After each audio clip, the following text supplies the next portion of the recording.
Good morning, everybody. First of all, I want to say to you that I hope that we found a solution to how we're going to do this today. Yesterday, I talked to administration as well as your teachers that had you for first period. Vega and Stu had a teacher. I believe you guys had mathematics, if I'm not mistaken. And then Vega and Ho had health studies. Unfortunately, or fortunately, you were not able to stay home for the whole day for this, and I apologize for it. But by the same token, at the moment, at the moment, what's happening in the world is that there is no longer a restriction for people to be at home like we were in 2020. And as much as COVID-19 is still out there, it is not things are not being treated as they were in 2020. So there isn't really a requirement for you to stay home and have classes from home. Today's the exception that I have to teach this class from home because I took my exams, my Norwegian exams. Often enough, teachers will be perhaps excused from work when they're doing their master's degrees, when they're doing their doctorate's degrees, when they're doing something that they can't be at school. And the class online is a way to make up for it so that you will still have a class. But it's not going to happen every week or every day. We don't have, like I said, the same requirements as we had in 2020. You have a holiday coming up. I don't think anybody has done this, raised the roof since 1997, but it's okay. All right, so there is no requirement for you to be staying at home. You have a holiday coming up, so you will have some days at home. So you will be okay. It's just today, I hope that you're sitting in the classroom or maybe sitting in school somewhere with your computers. Everybody has to type in chat. If you can say, hey, Pollyanna, my computer is not working, then do your thing and type on your phone. Just make sure that you participate. When I teach these classes from home, if the video is 20 minutes, it means that I will have spent an hour total making sure that this is live for you to watch, making sure that I go back later and read the chat box to see what you have typed, because that's how you get evaluated. So it's really important that everybody types in chat. I want to see the names. I want to see your names in there at least a good 5 times, because I will be asking different questions. And even if you're going to type, hey, Pollyanna, I am not sure what that word means that you just asked us to type about, but I am here. So I want to see that you're participating. Today's topic is writing with a purpose.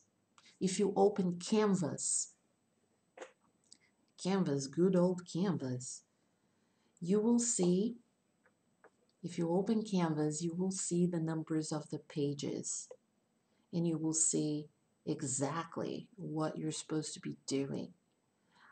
I don't want to assign too much for you today because you have an exam coming up. Writing with a purpose. First of all, and I want everybody to be paying attention to this, every time I go like this or like this, it means I want you to type in a chat box. What you're doing with this class like this is listening, because you're listening to me and you understand what I'm saying. That's listening. Writing, when you type in your answers, you're writing. And reading, because I will be typing things in chat that you have to read. So it is very important that you take full advantage of this. Here's the deal. type in chat what the word purpose means.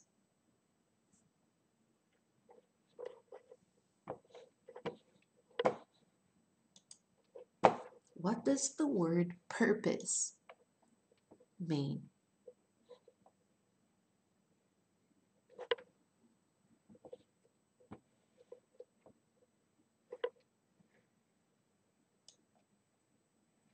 I know some people are typing in Norwegian, right? I don't want you to give me a translation. I want you to give me an explanation of what the word means.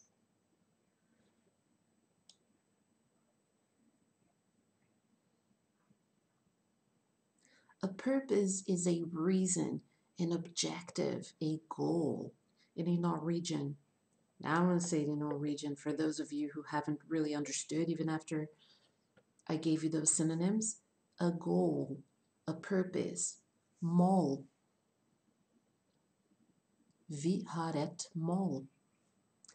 We have an objective. We have a purpose. So all of this is extremely important that you know that often when you write with a purpose. And for you to write a good text, you need to know what the purpose of your text is. You have your exams coming up, and we need to review a few things, all right? First of all, please type in chat. Every time I go like this, I want to see words in the chat box. I'm doing this because I know, even though I tell you guys it's better, for me, it's better if you do this on your computer. But people are like, no, Pollyanna, I prefer to do it on my phone. So please type in chat. What was I going to say? I completely missed my train of thought. Yeah, okay. What is the difference between a sentence and a line? Go. What is the difference between a sentence and a line?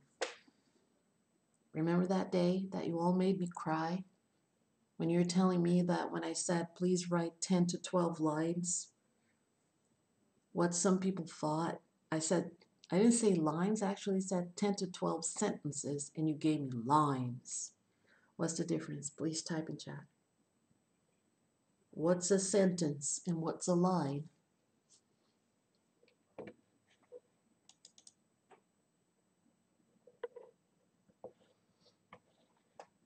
It's not the same thing. Not at all. It is not the same thing at all.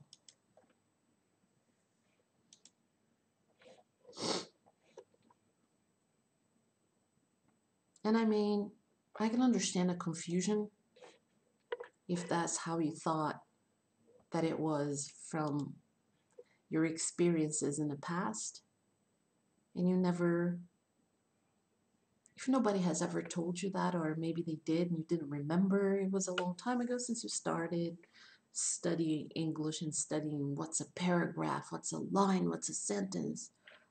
I get it. We don't always remember everything that we learn, right? So,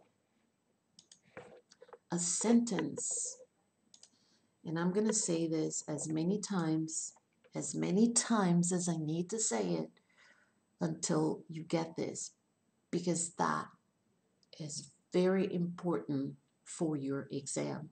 It's paramount that you know. I'm doing this because I'm expecting to see the answer. I want everybody, and I know it's crazy, but I want everybody to type the following sentence. A sentence is a complete unit of thought. I'm not kidding. Type it up. A sentence is a complete unit of thought. A sentence is a complete unit of thought.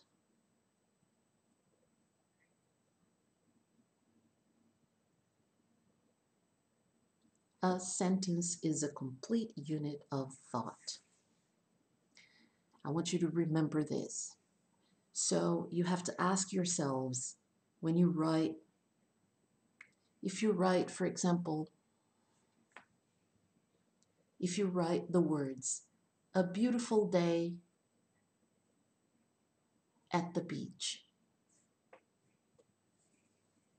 A beautiful day at the beach. Is that a sentence? I want everybody to focus. Don't just type yes or no. Just think about it for a second. When I say a beautiful day at the beach, is that a complete unit of thought?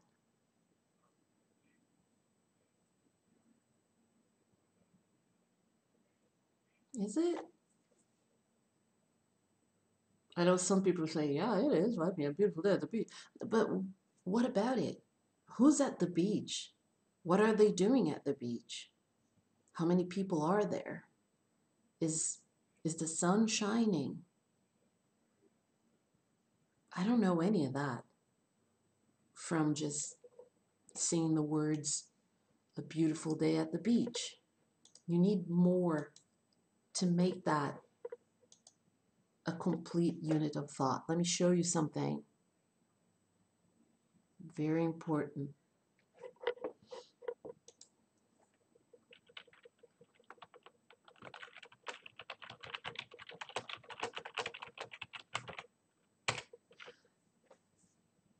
There are many words there. A beautiful day at the beach. There are 6 freaking words there. 6 words. You might be asking, hey, there's plenty of words. Isn't that a sentence? It is not a sentence. I'll tell you that. First of all, a sentence needs at least a subject and a verb. What's a verb? I want to see your answers. What's a verb?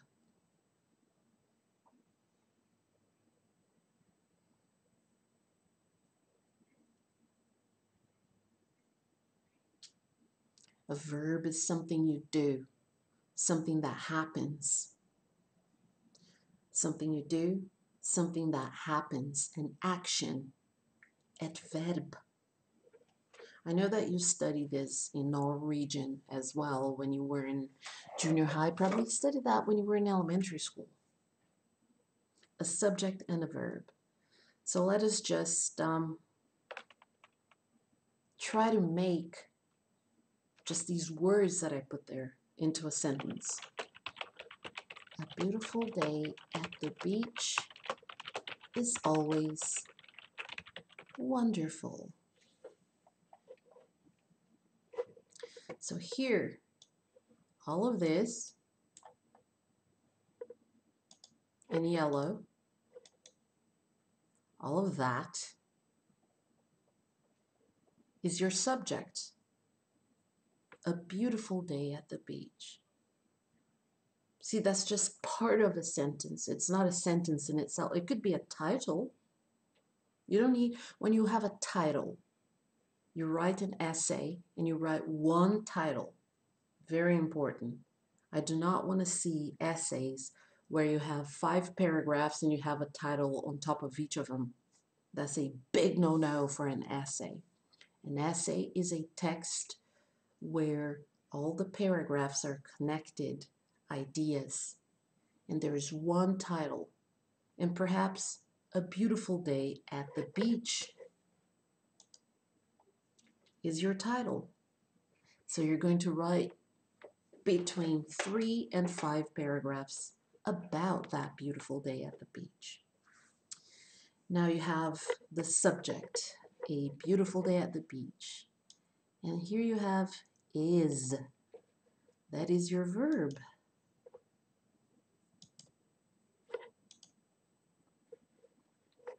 And after the verb, you have always, which is an adverb. An adverb is something that's near the verb. And here you have an adjective. An adjective. Something that if you say the word beautiful, interesting, boring, hilarious, cool, interesting, those words are adjectives. But the most important thing for a sentence is a subject and a verb. This has more than a subject and a verb because there are other elements there. But you can have a sentence like that. He fell. He is the subject. Fell is the verb. And although there are only, so this is not a matter of how many words. It really isn't. Just having a bunch of words is not going to give you a sentence. A sentence is what? A complete unit of thought. So when I say, he fell, you have a picture in your head of some guy falling to the ground. He fell. That's a complete unit of thought, although there are only two words. He is the subject. Fell is the verb. Remember, everybody, a sentence is not a line. You can have a piece of paper with 30 lines, and each line, depending on what you're writing about, you might be able to write 2 or 3 sentences on one line. So when I say your essay needs to have 3 paragraphs in each minimum, and each paragraph needs to have between 10 and 12 sentences, what I'm saying is I want complete units of thought, not 10 lines, but 10 complete units of thought. Let's go back to what I was saying before. Writing with a purpose. Writing with a purpose. Whenever we write something, we consider many factors, often without much thinking. Let us say you're writing a text message to your mother to tell her you will not be home for dinner, but will eat later. You already know your audience, your mother.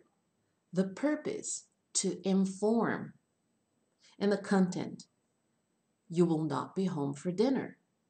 You have probably also thought about the tone of the text. So perhaps you're considering throwing in an emoji at the end of the text or ending it with an exclamation mark or a full stop. Full stop, punctum, period. That's a full stop. An exclamation mark is when you're showing enthusiasm. Yay! I always think of people being very enthusiastic and excited when I see exclamation marks. So let's take a look at this. I am hoping that everyone's sitting at school with their books, but no one can guarantee that they are. Okay. Page 253. And you see that tiny text message there. That tiny text message. That is not what I was... No, that is not yours either. No, that's a meme somebody sent me. Just a second. I'm going to find this. There we go. Sorry. Let me open. There we go.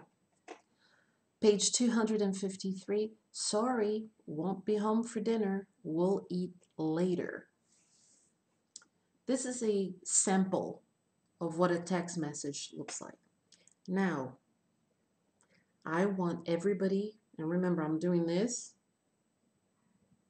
so I want you to be typing in chat. I want you to expand expand. You see what I'm doing? Expand.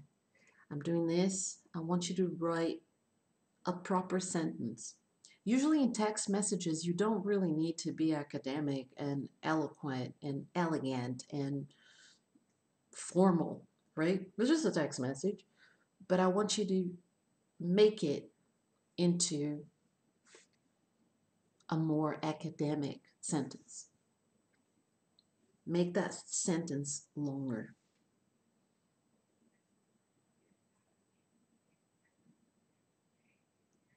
I want to see in chat. How can you make sorry, won't be home for dinner, we'll eat later a more academic sentence? You can actually write 3 sentences there. That's my tip for you. Let's go for that. Let's make that into 3 sentences, into 3 complete units of thought.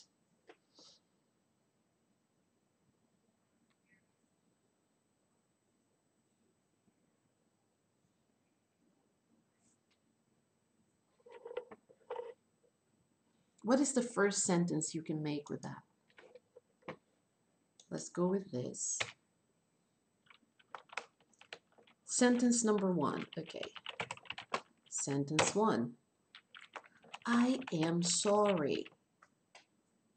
You might be asking me, hey, Pollyanna, what's wrong with saying I'm sorry?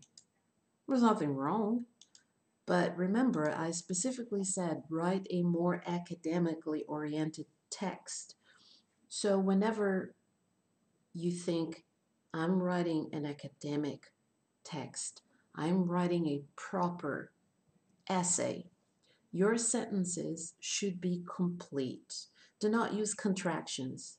Instead of saying I'm sorry, you write I am sorry. Sentence number 1. Still from that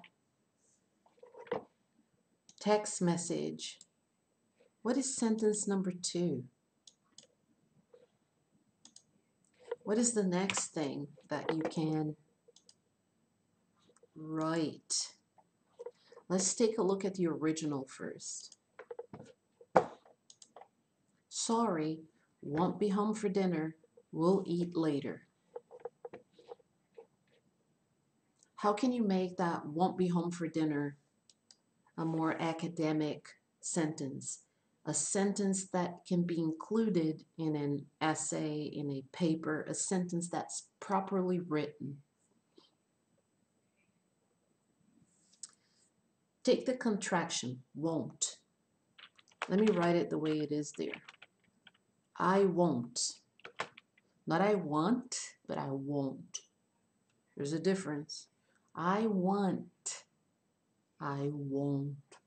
So your mouth and your whole face should be doing different things when you speak a different language. You think about the language that you speak as your first language, which is Norwegian for most of you. And then we have one student from Eritrea who speaks a different language as her first language. Your facial muscles, how your mouth moves, is different, right? So I won't, I want. I'm exaggerating, of course, because if I go around like this, I won't, I want, people are going to think I'm nuts. But you have to use the proper muscles, like when you say in Norwegian. I usually tell myself, okay, I'm angry, I'm doing the which is letter Y. And then when I say E, I'm smiling.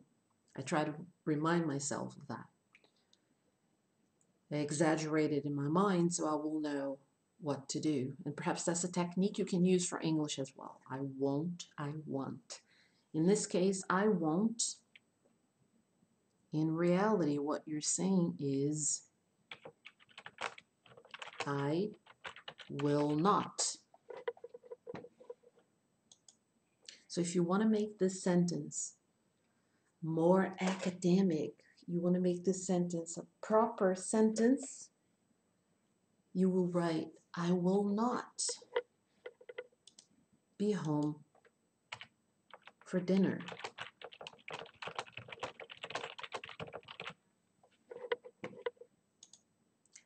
I will not be home for dinner. And there's your second sentence.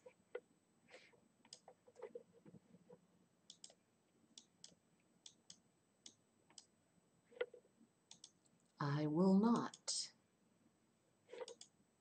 be home for dinner.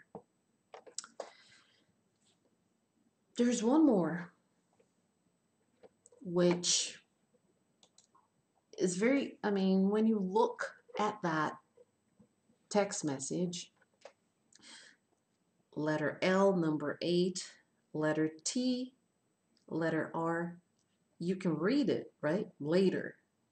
But you must know that that's not academic language. You have to actually write the word. You have to write the word later. So sentence number 3. What is sentence number 3?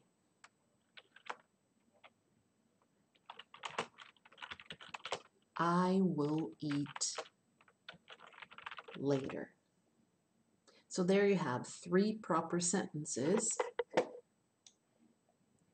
out of that text message.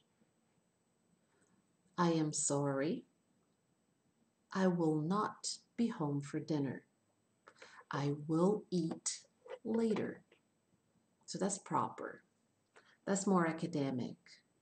You could write that in a proper letter, right? All of the sentences have a subject, a verb, no contractions, right? Because you can say, I'll eat, right? I'll eat. The first bit here, I'll eat. There's a contraction. There's a contraction there. You should not write contractions when you write proper texts. You should write I will eat instead of I'll eat. We're approaching 30 minutes. I want to give you 45 minutes of very active activities, active things that you will be doing. You will be engaged actively as you have been. You've done a fantastic job, all of you. So on the book, you have page 253, writing strategies, writing with a purpose. So the first thing that we need to know is why we write a text. An essay and the types of texts that you will be writing on your exam next week. You will be writing texts to show your opinions and how much you understood from the texts that you will read. On your exam, you will have a text that you're going to read, questions about that text, and you are supposed to answer with complete units of thought, with sentences. In a few cases, I might ask you just to write some sentences, and in others, I might be asking you to write a proper essay between 3 and 5 paragraphs. So, page 253, we're done with that. Oh, I don't want to see this. That's a meme.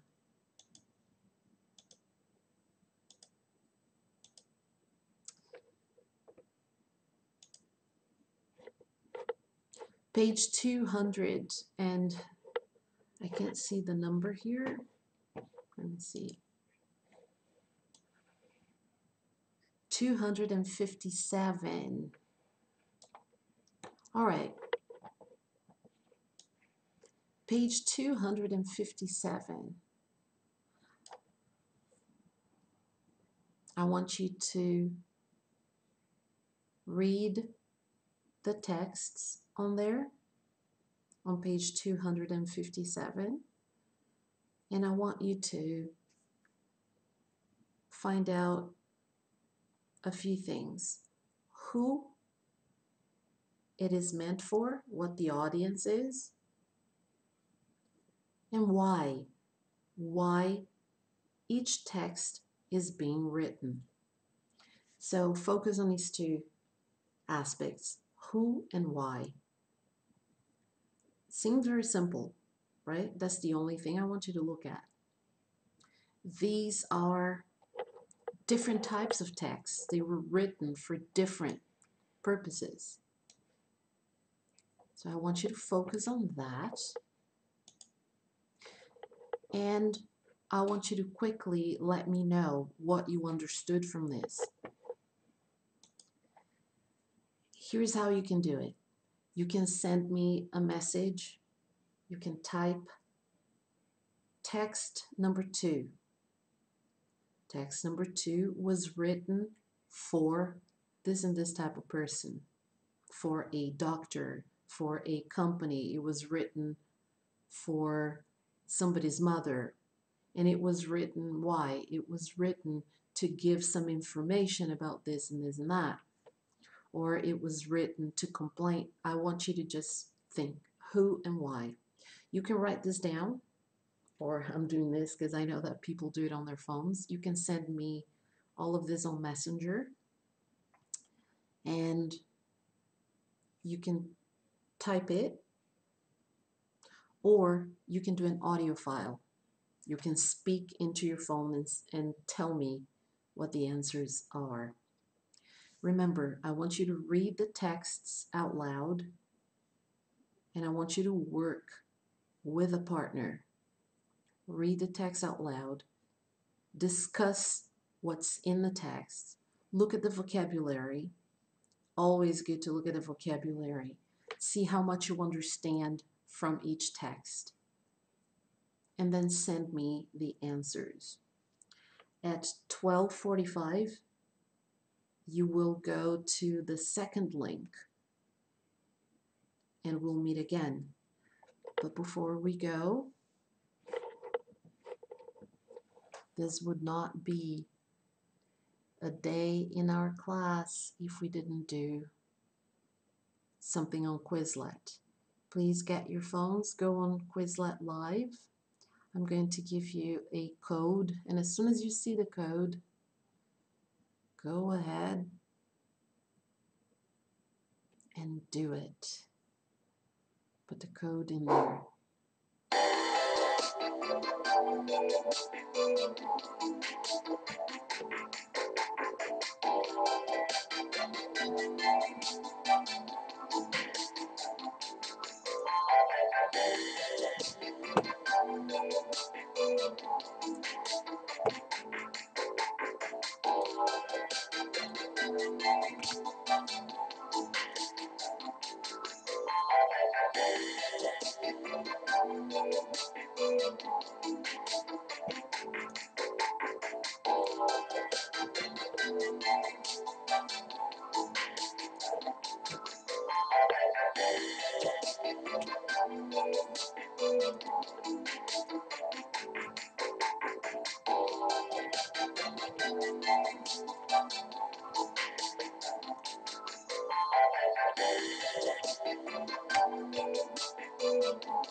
I'll see you all again at 12:45 for the next part of our class.